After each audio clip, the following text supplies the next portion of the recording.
whatever sort of intercompany connections you have, and you're replacing them with VPN connections or web-tied, application-enabled interfaces on your DMZ.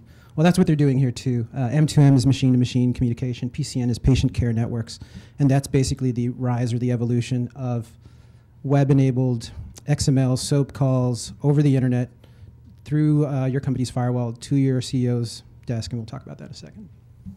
We're not the first to look at this stuff. I mean, obviously we've made a lot of sci-fi and anime references. How many of you like Ghost in a Shell? Yeah. And Kevin Fu is, I think out of UW, he's got a medical device security center.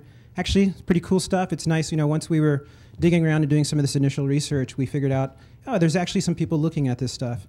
And there's actually a medical device security center with not a lot of papers up there, but still some kind of cool ideas and stuff. Gadi Evron has actually talked about this, I think, at 2063.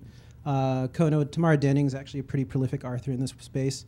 Bruce Schneier has made some comments about malware on medical implants. Many of you probably already started looking at this stuff, I hope. And I think Arsenake's thought about some, what happens if we take just raw brain material and use it to do cracking on keys and stuff like that. So our focus is not on any specific device. Really, this is just kind of a general exploration of the space.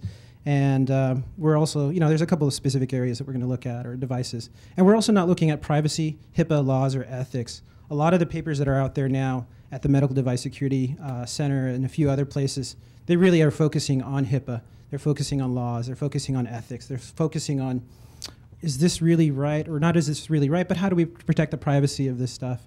And as we know, policy and compliance and regulations are not a solution.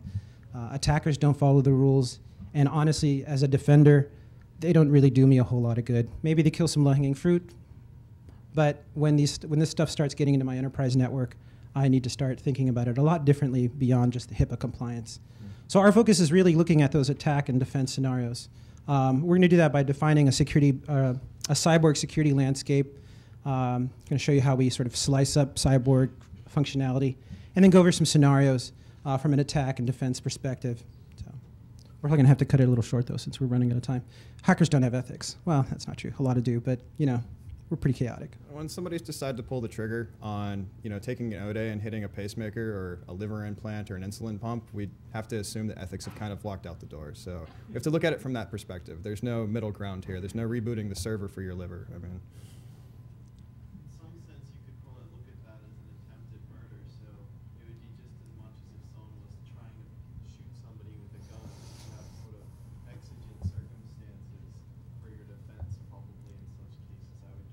Right, and so, I mean...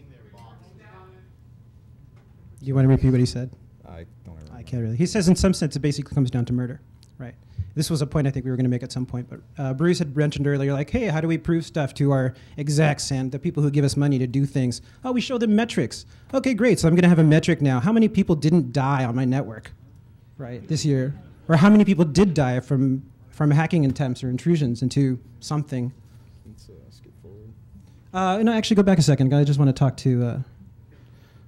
so again, another quote from Quinn Norton's brilliant talk. The body is just another programmable system. And one of the ways in which it is this concept called neuroplasticity. It's a really interesting concept. We're not going to go into it. Google it. Look at it. It's fantastic. If you've watched Dollhouse or Fringe, you've probably heard references to it. Yes? Think about inadvertent jamming. You don't mean to. It happens anyway. Yeah. Wi-Fi networks are jammed by microwave ovens. So he's making a comment about inadvertent jamming of these devices, and we're going to actually talk about that a little bit. So this is a real brief. This is kind of how I've sort of organized my thinking about cyborgs. Right now, most of the technology or the integration of the technologies is focused on restoration, and then I'll talk a little bit about enhancement and augmentation in a second. Go ahead, next one. So right now, restoration. What is restoration? So we all have, we're humans, most of us, and we have basic capabilities, right? Arms, legs, sight, smell, sense. And for the most part, a lot of this technology, as you saw from some of the examples, is focusing really on restoring those capabilities that, for whatever reason, have been lost or damaged or maybe not even there to begin with. So a lot of the research and a lot of the commercial and medical technology that's out there now are doing that restoration function. And I've kind of tried to figure out, well, how do I interface with that as a person or as a human or as an organism? And the way, another way that I've kind of split out my thinking is, well, I can either have a physical interface into that technology, a sensory-based interface into that technology, or a cognitive base. Along those levels, really, you know, physical is just something you just put on you, like a real prosthetic. There's a, some of you are probably going to get penis implants later on when you get really old.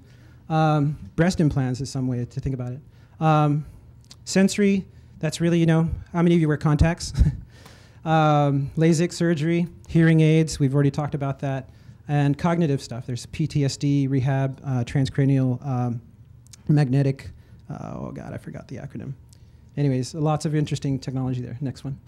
So the next area of function change or integration is where we really start to enhance existing capabilities that we have. So this is moving beyond just getting back a functionality, beyond just having, oh, I want an arm or I want something, you know, right? Now you're going to actually make whatever that thing is even better. You're going to have better eyesight. You're going to see farther. You're going to, I don't know, be stronger with your arms, powered limbs. You'll have night vision. In the cognitive side, there's a lot of interesting stuff going on in the neuroengineering realm to make things better. Quinn mentions a little pill called the Barbie pill. Essentially, you take it. I can't remember the code name of it. It's used for it's a tanning pill. Melatonin, yeah. Melanotannin, thank you. And it's fantastic. You can get it in Australia. You start taking it, and it gives you a tan. Your libido goes up, and you start losing weight. Who doesn't want that, right? So, and that's one way. So the next area is augmentation, right? Where we're going to be adding something that we don't have. We're not just enhancing or making something that we have better. We're actually going to just create whole new capabilities, whole new things. Maybe I'm going to implant some forearm guns or put a USB key on my finger. We want wings or tails for whatever reason. From a sensory perspective, maybe I'm going to give myself a sense that I don't already have. I mean, there's some articles out there about people who are born blind but somehow develop this echolocation capability, right? They just go through life sort of clicking and being able to hear that. And that kind of pays homage to the fact that we have this plasticity. We can retrain our brains to absorb whatever sort of new capability. In Quinn Norton's talk, she spends a great deal of time speaking about a magnet implant that she got in her hand.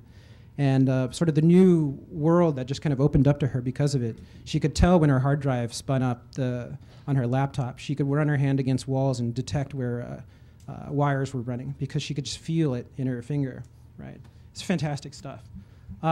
So the vulnerability landscape, and so that's how I've kind of been basing sort of my thinking about this. And we're kind of working on Adam and I have been trying to toss together a threat model for this, but it was kind of all over the place, so we didn't want to put it up here. So instead, we put up a cute picture of a bunny attacking you and how you're going to defend your beautiful little beagle. So bottom line is right now we're doing it wrong before there's anything to be done. I mean, right now we understand technology pretty well. You know, we have these are the kinds of generic ways that we defend the tech that we have. Firmware, code, firewalls, patching, attack, you know, and then we attack stuff. You want to take over from here? Sure. Oh. Actually, I'll tell. Yeah. So one of the interesting thoughts that we had is, well, what as humans integrated with technology do we bring to the table that we can actually add to our tools for defense and for attack? You know, can we take drugs that'll help us survive some kind of hack attack or cyber attack against an implant or something that's embedded in us? Can we meditate our way through someone hacking my implantable cardio defibrillator? Do I just need to rest until I'm better now and healed, right? And then there's issues of will and perception. I mean, then I suspect or I predict that once we start moving in the direction of implantable technology and merging technology into our bodies, this field of study of, you know, what are our sort of nascent human powers that we don't understand, we can't even measure right now. I mean, I think a lot of people kind of refer to it as the split between traditional Western medicine and Eastern medicine, right? I mean, there's all this stuff that goes on that who knows what it does. We'll probably make a lot more ground or advances in that area because we're going to be meshing the two together somehow. So from an attack perspective, humans are these weird squishy things that you can program. If I say pirate 5 times in a row, pirate, pirate, pirate, pirate, pirate, you're all thinking of a pirate in some way, shape, or form right now. You all have conjured up some type of image, if it's in your subconscious or if it's in your foreconscious, or if you're thinking about a movie about pirates you saw one time. That image is there. And so how can we use the basically ability that the same marketers and advertisers